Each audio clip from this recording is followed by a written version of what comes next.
members of the General Assembly.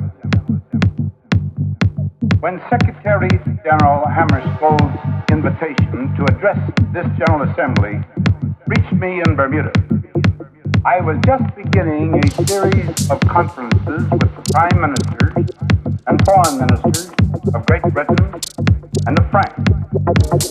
Our subject was some of the problems that beset our world. During the remainder of the Bermuda Conference, I had constantly in mind that ahead of me lay a great honor. That honor is mine today, as I stand here privileged to address the General Assembly of the United Nations. At the same time that I appreciate the distinction of addressing you, I have a sense of exhilaration as I look upon this assembly. Never before in history has so much hope for so many people been gathered together in a single organization. Your deliberations and decisions during these somber years have already realized part of those hopes. But the great test and the great accomplishment still lie ahead.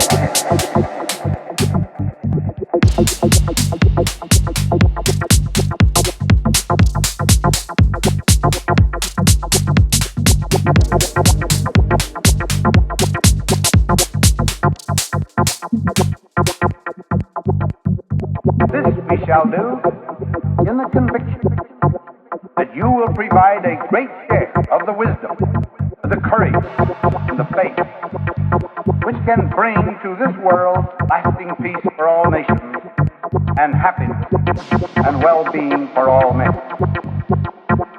Clearly, it would not be fitting for me to take this occasion to present to you a unilateral American report on Bermuda. I assure you that in our deliberations on that lovely island, we sought to invoke those same great concepts of universal peace and human dignity which are so cleanly etched in your chart. Neither would it be a measure of this great opportunity merely to recite, however hopefully, pious platitudes.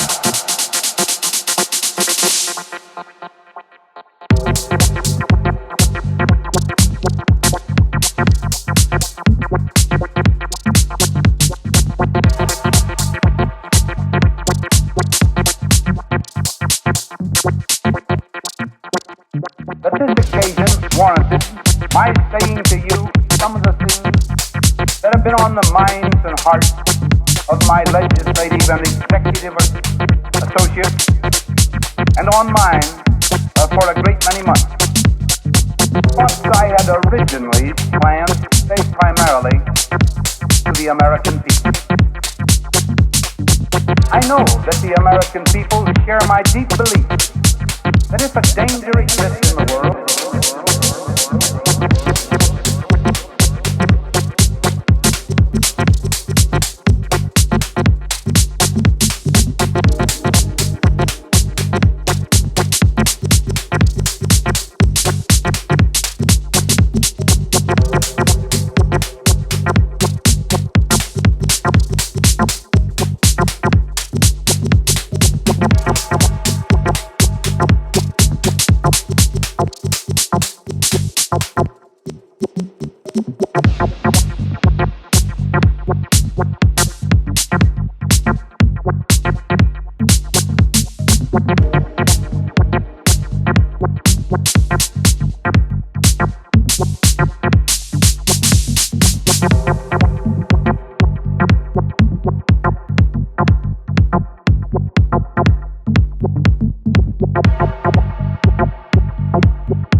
it is a danger shared by all.